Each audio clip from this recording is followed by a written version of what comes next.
Good morning, everyone. As we have already studied about planning, the meaning of planning, its characteristics, its importance and its limitations, right? कल हमने limitations के बारे में पढ़ा था. आज का जो हमारा टॉपिक है वो इस चैप्टर का लास्ट टॉपिक है, that is planning process. Last topic इसलिए है क्योंकि आपका टाइप्स ऑफ प्लान्स जो है वो अब इस सिलेबस में अभी इस साल के लिए हट चुका है. 30% सिलेबस जो रिड्यूस हुआ है उसमें आपका ये भी एक टॉपिक था, प्लानिंग के टाइप क्या होते हैं, टाइप्स ऑफ प्लान्स जो है वो आपका हट चुका है और वो बहुत बड़ा टॉपिक था. इसलिए अब इस चैप्टर का लास्ट टॉपिक क्या है, प्लानिंग प्रोसेस है. तो आज जो हमारा टॉपिक रहेगा वो रहेगा प्लानिंग प्रोसेस. प्लानिंग प्रोसेस क्या होती है. अब हमने ये तो देख लिया हमें प्लान करना होता है. अब प्लान करते हैं, अलग अलग चीज़ों को एनालाइज करते हैं, अलग अलग फैक्टर्स को कंसीडर करते हैं. तो उसकी प्रोसेस क्या होती है. एक प्लान अगर आप बना रहे हो तो उसमें आप क्या क्या चीज़ें इन्वॉल्व करोगे, क्या क्या ऐसी प्रोसेस रहेगी, step by step sequence of activities क्या रहेगी एक प्लान को बनाने के लिए. ठीक है, तो सबसे पहले हम देखेंगे सेटिंग ऑब्जेक्टिव्स. सबसे पहले क्या करते हैं हम, ऑब्जेक्टिव सेट करते हैं. ऑब्जेक्टिव सेट कैसे करते हैं, देखो आप एक प्लान कर रहे हो, एक ऑर्गेनाइजेशन के लिए प्लान कर रहे हो कि हमें अपने आने वाले टाइम के अंदर 80% जो है प्रॉफिट इंक्रीज, मतलब अपना जो प्रोडक्शन है वो बढ़ाना है. लास्ट ईयर से 80% हम प्रोडक्शन बढ़ाएंगे. ठीक है, और हमें प्रॉफिट कम से कम ऐसा रहे कि हमारे पिछले साल से 30% ज़्यादा हम इस साल अर्निंग करें, प्रॉफिट हमारा रहे. ठीक है, तो हमने ऑब्जेक्टिव सेट कर लिया कि ये हमारा ऑब्जेक्टिव है, हमारे ऑर्गेनाइजेशन का ऑब्जेक्टिव है. तो सबसे पहले ऑब्जेक्टिव सेट करना होता है कि क्या काम हमें करना है, जिसके लिए हमें आने वाले टाइम में और प्लान्स बनाने हैं कि क्या चीज़ अचीव करनी है. तो गोल सेट करते हैं सबसे पहले. आप एक बीइंग अ स्टूडेंट सोचो तो सबसे पहले गोल सेट करोगे, एक टारगेट सेट करोगे कि मुझे बोर्ड एग्जाम्स में 98% स्कोर करना है या 99% या 100% स्कोर करना है. ठीक है, सबका अलग अलग ऑब्जेक्टिव रहेगा कि मुझे इतना परसेंट स्कोर करना है. तो जब मैं सबसे पहले क्या करूँगी, एक ऑब्जेक्टिव सेट करूँगी कि मुझे करना क्या है. आपको ऑब्जेक्टिव स्पेसिफाई करना है, what the organisation wants to achieve. Objectives can be set for the entire organization and stated to each department within the organization very clearly to determine how all departments would contribute towards overall objective. सबसे पहले objective set किया, उसके बाद उस objective को सारे के सारे ऑर्गेनाइजेशन को कंसीडर करके आपने सेट किया है कि पूरा ऑर्गेनाइजेशन उस ऑब्जेक्टिव पे वर्क करे. फिर आपने उस ऑब्जेक्टिव को बहुत ही क्लियरली स्पेसिफाई कर दिया सभी को, ताकि हर एक डिपार्टमेंट उसको अचीव करने के लिए ही काम को करे. ठीक है, then these have to percolate down to all employees at all level of so that they understand how their action contribute to achieving objective. वही चीज़ है कि आपने हर एक इंसान को भी बता दिया कि ये हमारे ऑर्गेनाइजेशन का ऑब्जेक्टिव है. तो उस ऑब्जेक्टिव को पूरा करने के लिए सभी लोग क्या कर रहे हैं, कैसे कर रहे हैं, वो उनके ऊपर रहेगा. एग्जाम्पल आपको दिया हुआ है, objective could be to achieve sales, expansion of business etcetera, कि हमें एक्सपेंड करना है अपना बिजनेस, सेल्स इंक्रीज़ करनी है, क्या करना है, कुछ भी ऐसा ऑब्जेक्टिव हो सकता है. ठीक है, सबसे पहले क्या करते हैं, ऑब्जेक्टिव सेट करते हैं. देन हम करते हैं डेवलपिंग प्रीमाइसेस. प्रीमाइसेस का क्या मतलब है यहाँ पे, प्रीमाइसेस का मतलब है अजम्पशंस. कुछ ऐसी अजम्पशंस हम बनाते हैं सबसे पहले जिनके बेसिस पे हमें काम को करना होता है, जिसके बेसिस पे हमें प्लान्स करने होते हैं. मतलब कुछ ऐसी बेसिक अजम्पशंस हम बनाते हैं कि हमें कितना रॉ मटेरियल चाहिएगा, क्या क्या रिसोर्सेज हमें चाहिएंगे, हमारे ह्यूमन रिसोर्स कितना होना चाहिए. फिर हम देखते हैं कि हमारे पास में कितनी क्या गवर्नमेंट पॉलिसीज़ क्या क्या है. ठीक है, पॉलिटिकल कंडीशंस क्या क्या है, पॉपुलेशन ग्रोथ क्या है. ओवरऑल हम अजम्पशंस बना लेते हैं कि अगर हम ये काम करेंगे तो हमारे पास इतना सामान होना चाहिए, हमारे बाहर की कंडीशन, एक्सटर्नल एनवायरनमेंट ऐसा होगा उस टाइम पे. तो उन सारी चीज़ों को ध्यान में रखते हुए हम प्लान करते हैं. तो सबसे पहले तो ऑब्जेक्टिव सेट कर लिया, फिर उस ऑब्जेक्टिव के बाद हम अजम्पशंस बनाते हैं अलग अलग कि कैसे क्या काम होगा. अज्यूम करते हैं कि ये काम अगर हम ऐसे प्लान, मतलब इस तरीके से प्लान बनाएंगे कि हमें इतना रॉ मटेरियल चाहिए होगा इस काम को करने के लिए, इतने ही मतलब मशीनरीज चाहिए होगी, ये सारी चीज़ें हमें चाहिए होगी. फिर उसके बाद ग्रोथ कितनी होगी हमारी, एक्सटर्नल एनवायरनमेंट में क्या चेंजेस आएंगे, वो सब कुछ हम अज्यूम करते हैं पहले. तो प्लान्स जो बनाए जाते हैं वो कुछ अजम्पशंस के बेसिस पे बनाए जाते हैं ताकि हम अज्यूम करके चलें, ताकि हम लोग इफ़ेक्टिव प्लानिंग कर पाएँ. ठीक है, ऑब्वियस सी बात है, प्लानिंग का मतलब होता है एडवांस में सोच लेना कि आने वाले टाइम में हमें क्या करना है, राइट। तो अगर हम सोच लेंगे कि आने वाले टाइम में हमें ये करना है, ऐसे करना है, इसके थ्रू करना है, तो उसके लिए हम पहले कुछ अजम्पशंस बना के चलेंगे कि क्या काम कैसे होगा, कितना हमें रिसोर्सेज वगैरह नेसेसरी रिसोर्सेज जो होंगे वो चाहिए होंगे, ठीक है। सबसे पहले हम लोग प्रेमाइसेस डेवलप करते हैं, यानी कि कुछ अजम्पशंस बनाते हैं जिसके बेस पे काम होगा। तो plans are made on the basis of some assumptions, these assumptions which provide the basis for planning are called premises. इन्हें हम क्या कहते हैं, प्रेमाइसेस कहते हैं। All managers involved in planning should be familiar with them because plans are expected to operate and reach their destination subject to these। हर एक manager क्या है, familiar होना चाहिए इन assumptions से, ताकि plans करने में easy हो जाए, plans जो है वो easily बन सके। They can be internal premises और external premises। In internal premises, cost of products, capital, machinery, profitability, etc. And external में क्या होता है, changes in technology, population growth, competition, government policies, etc. ये सारी चीज़ें कंसीडर की जाती है, ठीक है। देन आता है identifying alternative courses of action. क्या होता है, हम ये देखते हैं, आइडेंटिफाई करते हैं कि कोर्स ऑफ एक्शन, जैसे देखो कोर्स ऑफ एक्शन का मतलब है कि कोई भी काम जो हम करेंगे उसको करने के लिए अलग अलग ऑल्टरनेटिव्स हमारे पास अवेलेबल होंगे, ठीक है। कोई भी काम को करने के लिए हम एक लिस्ट बनाते हैं ऑल्टरनेटिव्स की, कि इस काम को करने के कितने तरीके हैं और कौन कौन से तरीके हैं, ठीक है। उस पर्टिकुलर ऑब्जेक्टिव को अचीव करने के क्या क्या वेज हमारे पास में हो सकते हैं। तो सबसे पहले हम क्या करेंगे, अलग अलग ऑल्टरनेटिव्स बनाएंगे, उन सारे ऑल्टरनेटिव्स को देखेंगे कि हम एक पर्टिकुलर ऑब्जेक्टिव के लिए, हमारा ये पर्टिकुलर गोल है, ये पर्टिकुलर ऑब्जेक्टिव है, तो इसको अचीव करने के लिए हमारे पास ये तरीका है। एक ऑप्शन, जैसे हम कहते हैं ना, कोई भी काम को करने के लिए plan A, plan B, backup plans भी होते हैं, प्लान सी, प्लान डी, अलग अलग प्लान्स बना के रखते हैं कि हम ये नहीं करेंगे तो इसको इस तरीके से कर लेंगे, ठीक है, ये भी नहीं करेंगे तो इसको इस तरीके से कर सकते हैं। तो जैसे एक मैथ्स की कैलकुलेशन को करने के लिए 3 से 4 तरीके के 3 से 4 फॉर्मूलाज आपके पास होते हैं कि किस तरीके से आप उसका सोल्यूशन निकाल सकते हो, ठीक है। उसी तरीके से कोई भी काम को करने के लिए आप 3-4 अलग अलग प्लान्स कर सकते हो, अलग अलग ऑल्टरनेटिव्स डिसाइड करते हो, उन्हीं को हम कहते हैं कोर्सेज ऑफ एक्शन, ठीक है। तो यही हमारा होता है deciding identifying alternative courses of action, की एक काम को करने के लिए कौन कौन से तरीके हैं हम आइडेंटिफाई करते हैं। After setting the objective, managers make a list of alternatives through which the organization can achieve its objective, as there can be many ways to achieve the objective and managers must know all of them, ठीक है। समझ में आया, ये वही चीज़ मैंने बोली है, वही चीज़ ये बोल रहा है कि ऑब्जेक्टिव सेट करने के बाद में एक लिस्ट बनाते हैं कि कौन कौन से तरीके हमारे पास हो सकते हैं हमारे ऑब्जेक्टिव को अचीव करने के लिए, और मैनेजर को सारे के सारे तरीके, सारे के सारे वेज पता होने चाहिए। For example, sales could be increase from many of the following ways. अगर हमें सेल्स बढ़ानी है, हमने सोचा हमारा ऑब्जेक्टिव था सेल्स बढ़ानी है, तो हम उस सेल्स को किस तरीके से बढ़ा सकते हैं। हो सकता है हम डिस्काउंट्स ऑफर कर दें, हो सकता है कि हम एक अलग ही प्रोडक्ट भी ऐड कर दें अपने साथ में, मतलब हमारी प्रोडक्ट लाइन एक नई स्टार्ट कर दें, एक प्रोडक्ट के साथ एक प्रोडक्ट और स्टार्ट कर दें, ठीक है। हो सकता है कि सेल्समैन अपॉइंट कर they adore to door sales के लिए, है ना, पर्सनल सेलिंग जो हमने पढ़ा था मार्केटिंग के अंदर, वो चीज़ कि डोर टू डोर सेल के लिए अलग सेल्समैन अपॉइंट कर दे, या फिर एडवर्टीजिंग ज़्यादा करें, ठीक है, एक्सपेंडिचर ऑफ एडवर्टीजिंग हम इन्हांस कर दें। तो कोई भी तरीका हो सकता है सेल्स को बढ़ाने का, किसी भी तरीके से सेल्स बढ़ सकते हैं ना, या तो डिस्काउंट ज़्यादा ऑफर करने लग जाओ, या ज़्यादा से ज़्यादा एडवर्टीजमेंट कर दो, या फिर कोई डोर टू डोर जाने वाला सेल्समैन अपॉइंट कर दो, या फिर एक नई प्रोडक्ट लाइन भी ऐड कर दो, या कुछ भी बम्पर ऑफर निकाल दो, एक के साथ एक मुफ्त वाला, ठीक है। तो बहुत सारे तरीके होते हैं सेल्स बढ़ाने के। तो एक मैनेजर को सारे के सारे तरीके पता होने चाहिए उसको सेल्स को बढ़ाने के लिए, ठीक है। तो ये था आपका आइडेंटिफाई करना वेरियस कोर्स ऑफ एक्शन।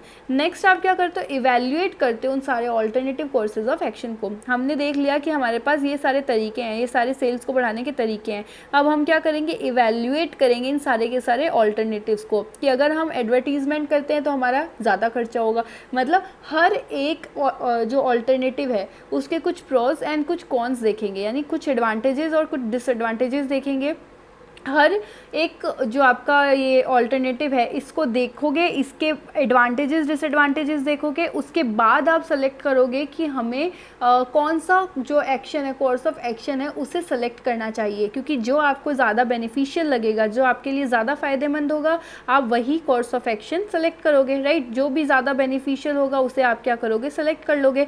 तो हर एक कोर्स ऑफ एक्शन के कुछ प्रोस एंड कॉन्स देखने के बाद, उन सबको इवेल्युएट करने के बाद क्या करोगे कि कौन सा ऑप्शन ज़्यादा सही है, इवेल्युएट करोगे, सबके एडवांटेज डिसएडवांटेज देखोगे इस वाले पॉइंट के अंदर। Positive and negative aspects of each and every proposal need to be evaluated to determine their feasibility and consequences in the light of each objective to be achieved. उन सभी के positive और negative aspects को देखा जाएगा, उन सबको evaluate किया जाएगा, उन सब से देखा जाएगा कि अगर हम ये वाला ऑल्टरनेटिव लगाते हैं तो उसका कॉन्सिक्वेंसेज क्या निकलेंगे, मतलब उसका एंड रिजल्ट क्या निकलेगा। तो ये हम देखेंगे। उसके बाद देखते हैं फाइनेंशियल एग्जाम्पल है in financial plan, risk return trade off are important, riskier than the investment, higher the return it is likely to give, to evaluate such proposal, detailed calculation of earning taxes, earning per share etcetera should be done. ये आपको बता रहा है जब आप financial planning करते हो, जो हम लोग किस में पढ़ चुके, फाइनेंशियल मैनेजमेंट के अंदर हमने पढ़ा था फाइनेंशियल प्लानिंग करना। तो जब आप फाइनेंशियल प्लानिंग करते हो तो आप देखते हो कि अगर हम रिस्क लेते हैं ज़्यादा तो रिस्क रिटर्न ट्रेड ऑफ क्या रहेगा, मतलब रिस्क रिटर्न क्या रेशियो रहेगा। अगर हम ज़्यादा से ज़्यादा रिस्क लेते हैं, जितना ज़्यादा इन्वेस्टमेंट करेंगे, रिस्कियर इन्वेस्टमेंट करेंगे, उतने ही ज़्यादा चांसेस होंगे हमारे लिए प्रॉफिट आने के भी, उतने ही ज़्यादा चांसेस होंगे रिटर्न आने के लिए भी, ठीक है। तो हम क्या करेंगे, इवेल्युएट करेंगे उन सारे प्रपोजल्स को, कैलकुलेशन करेंगे कि अगर हम इन्वेस्टमेंट कर रहे हैं तो उसमें कितनी हमें कमाई हो रही है, अर्निंग हो रही है, राइट, रिटर्न कितना मिल रहा है, उस पर हमें टैक्स कितना पे करना है, पर शेयर हमारे पास कितनी अर्निंग हो रही है, जो हम कर चुके हैं। आपको अगर याद हो तो हमने कैपिटल स्ट्रक्चर पढ़ा था। कैपिटल स्ट्रक्चर के अंदर हमने अलग अलग जो इन्वेस्टमेंट के क्राइटेरिया से कैलकुलेशन करके देखा था कि अर्निंग पर शेयर कितनी हो रही है, और उस अर्निंग पर शेयर के बेसिस पे हमने देखा था कि कौन सा जो आपका ऑल्टरनेटिव है, कौन सा ऑप्शन जो है वो आपके लिए ज़्यादा वायबल ऑप्शन है लेने के लिए, सेलेक्ट करने के लिए, राइट। वही इसके अंदर हमने किया है, इवेल्युएट किया है अलग अलग कोर्सेज ऑफ एक्शन को, अलग अलग ऑप्शंस के हमने पॉजिटिव और नेगेटिव एस्पेक्ट्स को कंसीडर किया है, कैलकुलेट किया है, उसके बेसिस पे देखते हैं कि कौन सा ऑप्शन ज़्यादा ठीक है, ठीक है। हमने देख लिया, पहले आइडेंटिफाई किया, इवेल्युएट भी कर लिया, अब क्या करेंगे, हम सेलेक्ट करेंगे जो बेस्ट ऑल्टरनेटिव हमें लगेगा। हमें लगता है कि एक पर्टिकुलर ऑल्टरनेटिव, ये ऑल्टरनेटिव बेस्ट ऑल्टरनेटिव है, अगर हम ये करते हैं तो हमें ज़्यादा फ़ायदा होगा, तो हम क्या करेंगे, उस ऑल्टरनेटिव को सेलेक्ट कर लेंगे, ठीक है।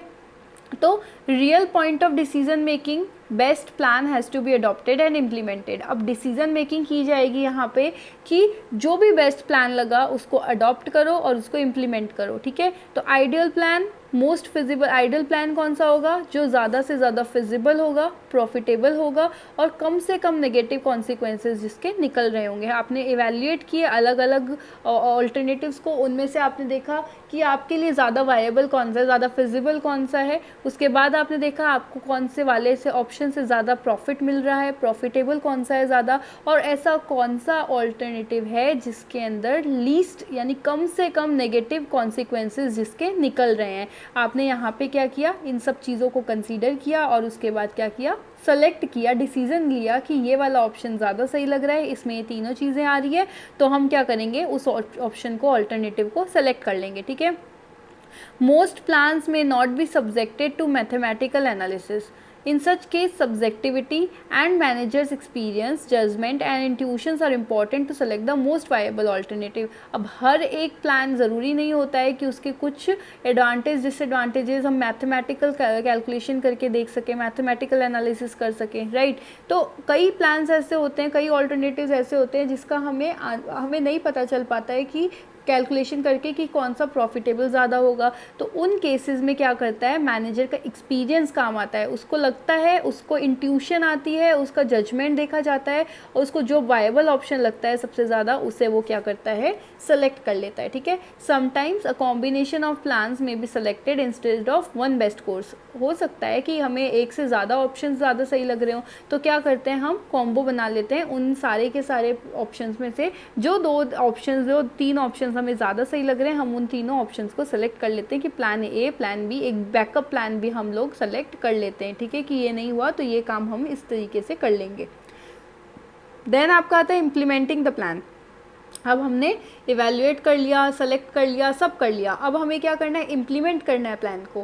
प्लान को इम्प्लीमेंट करने का क्या मतलब है, उसको एक्शन में लेकर आना। लाइक हमने सेलेक्ट कर लिया प्लान को, अब उस प्लान को एक्चुअल वर्क के अंदर इम्प्लीमेंट करना, वर्किंग कंडीशंस में लाना, एक्शन में लेकर आना, ठीक है। तो प्लान को जो हमने सोचा, जो हमने डिसाइड किया इतने टाइम में, जो भी प्लान किया, अब उस प्लान के ऊपर वर्क करना, उस प्लान से हम लोगों को आगे काम करना। तो इम्प्लीमेंटिंग द प्लान होता है concern with putting the plan into action, plan को एक्शन में लेकर आना। जो हमने सोचा था उस प्लान से हम क्या करते हैं, उस प्लान को हम लोग एक्चुअल में वर्क करते हैं, उस प्लान से इम्प्लीमेंट करते हैं, उस प्लान को इम्प्लीमेंट करते हैं, एक्शन में लेकर आते हैं। For implementing the plans manager start organising and assembling resources for it. हमने जो प्लान में सोचा है कि हमारे ये रिसोर्सेज लगेंगे, ये सारी चीज़ें लगेगी, तो इस टाइम पे हम क्या करते हैं, वो सारे के सारे चीज़ों को ऑर्गेनाइज करते हैं, असेंबल करते हैं, इकट्ठा करते हैं सारे रिसोर्सेज को और एक ही जगह पर सब कुछ लेकर आते हैं। For example if there is a plan to increase production, हमारा प्लान था प्रोडक्शन को इंक्रीज़ करने का, then more labour more machinery will be required, ठीक है। हमने सोचा था प्रोडक्शन बढ़ाना है, अब प्रोडक्शन बढ़ाने के लिए क्या चाहिए होगा, रॉ मटेरियल ज़्यादा चाहिए होगा, ज़्यादा लेबर चाहिए होगा, ज़्यादा मशीनरी चाहिए होगी, right. This step would also involve organising for more labour and purchase of machinery. अब उसके लिए हमें ज़्यादा फंड्स भी चाहिए होंगे मशीनरी खरीदने के लिए, और HR डिपार्टमेंट में भी ज़्यादा लोग चाहिए होंगे उन लोगों को ऑर्गेनाइज करने के लिए, उन लोगों को स्टाफ करने के लिए, ठीक है। तो हर एक चीज़ को यहाँ पर कंसीडर करने के बाद में इम्प्लीमेंट किया जाता है जो हमने कोर्स ऑफ एक्शन सेलेक्ट किया है, ठीक है। लास्ट हमारा आता है follow up action. Follow up action क्या है, फॉलो अप एक्शन के अंदर आता है कि अब तक हमने सारी के सारी चीज़ें कर ली, हमने ऑब्जेक्टिव सेट कर लिया, प्रीमाइसेस डेवलप कर लिए, अजम्पशंस बना ली, उसके बाद हमने ऑल्टरनेटिव कोर्सेज ऑफ एक्शंस को आइडेंटिफाई किया कि काम को करने के कौन कौन से तरीके हो सकते हैं। फिर हमने देखा कि ऑल्टरनेटिव कोर्सेज़ के क्या एडवांटेज डिसएडवांटेज होंगे, उनमें से हमने इवेल्युएट किया हर एक ऑल्टरनेटिव को, उसके बाद हमने सेलेक्ट भी कर लिया, ठीक है। सेलेक्ट करने के बाद इम्प्लीमेंट भी कर लिया। अब लास्ट स्टेप आता है follow up action. Follow up action के अंदर क्या आता है कि आपने सारा का सारा जो प्लान किया उसको, ऐसा नहीं कि ठीक है प्लानिंग हो गई, इम्प्लीमेंट हो गया, अब छोड़ दो काम, नहीं, बल्कि उसके बाद भी आपको उस प्लान को कंसीडर करते रहना होता है, चेक करते रहना होता है थोड़े टाइम बाद कि कहीं कोई डेविएशन तो नहीं आई। अगर हमने जो प्लान बनाया उसमें कहीं पे भी अप्स एंड डाउन्स आए, कहीं पे भी कोई चेंजेस आए, कोई वेरिएशंस आया, तो कहीं उसका कोई मतलब एंड रिजल्ट जो हमारा ऑर्गेनाइजेशन का गोल अचीव करना है वो उस पर इफेक्ट ना पड़े। तो फॉलो अप एक्शन का मतलब होता है अपने प्लान को मॉनिटर करते रहना, थोड़े थोड़े टाइम में अपने प्लान को चेक करते रहना कि हमारा जो प्लान है वो सही वर्क कर रहा है या नहीं कर रहा है, उसको कंसीडर करते रहना कि क्या जो प्लानिंग है वो एक्चुअल में सही इम्प्लीमेंट हो रही है कि नहीं हो रही है, अगर नहीं हो रही है तो क्यों नहीं हो रही है, ये सारी चीज़ें इसमें देखी जाती है। This step involves monitoring the plans and ensuring their activities are performed according to the schedule. Then ये इन्वॉल्व करता है कि प्लान को, मतलब इसके अंदर क्या क्या इन्वॉल्व होता है, monitoring the plans and ensuring that activities are performed according to schedule, कि प्लान जो है क्या वो सही है, कंट्रोल करता है, एक तरह से मॉनिटर करता है प्लान को, और ये देखा जाता है कि जो भी प्लान है, ठीक है, उसको शेड्यूल के अकॉर्डिंग किया जा रहा है या नहीं किया जा रहा। कहीं हमने सोचा कुछ और था, अब हम कर कुछ और रहे हैं, ऐसा तो नहीं हो रहा है। तो प्लान जो है उसके अंदर हमारा प्लान जो है वो हमने जैसा सोचा है वैसा का वैसा होना चाहिए, उसी फॉर्म में होना चाहिए, उसी अकॉर्डिंग हम लोग काम कर रहे हैं जैसा हमने शेड्यूल किया था, जैसा हमने सोचा था। आपने सोचा था कि आप लोग एक हफ्ते के अंदर 4 चैप्टर कंप्लीट कर लोगे, ठीक है, सोचा तो हमने था एक हफ्ते में हम 4 चैप्टर कंप्लीट कर लेंगे, सॉरी एक हफ्ते में हम लोग एक बुक कंप्लीट कर लेंगे, हमने ये सोचा था। 4 चैप्टर तो आप इजीली कर ही लोगे, ठीक है, तो एक बुक हम कंप्लीट कर लेंगे एक हफ्ते के अंदर, हमने ये सोचा। अब एक हफ्ते बाद हमने जैसा प्लान किया था, टाइम टेबल सेट किया था, वो हम देखते हैं कि क्या हमारा प्लान के अकॉर्डिंग काम हुआ है कि नहीं हुआ है, हमारे एक बुक जो हमने सोची थी वो पूरी हुई है कि नहीं हुई है। तो वो होता है फॉलो अप करना, ठीक है, अपने प्लान को चेक करते रहना कि नहीं हमने वहाँ पे कमी छोड़ दी थी, अरे उसकी वजह से हमारा ये चैप्टर रह गया, ये टॉपिक रह गया, अगर कमी कहाँ छोड़ी वो सब चीज़ें देखते रहना इसके अंदर, ठीक है। Whenever there are deviations from plans immediate action has to be taken to bring implementation according to plan और make changes in the plan. जैसे ही हमें लगता है कि कोई डेविएशन आया है प्लान के अंदर तो क्या किया जाता है, इमीडिएट एक्शन लिया जाता है ताकि जो हमारा प्लान है उसको इम्प्लीमेंट कर सके अगर कोई चेंज आ रहा है तो। और अगर वो इम्प्लीमेंट नहीं हो सकता है, कहीं कोई चेंजेस लाने की ज़रूरत है, तो हम क्या करते हैं, प्लान के अंदर चेंजेस लेकर आते हैं, ठीक है। तो फॉलो अप एक्शन के अंदर हम देखते हैं कि हमारा प्लान एज़ पर जो शेड्यूल था वो हो रहा है कि नहीं हो रहा। अगर नहीं हो रहा है तो उसको प्रॉपर इम्प्लीमेंट करना, और इम्प्लीमेंट नहीं हो सकता जो चेंजेस की रिक्वायरमेंट्स है वो सारे के सारे चीज़ें लेकर आना, ठीक है। ये आपका प्लानिंग कंप्लीट होता है।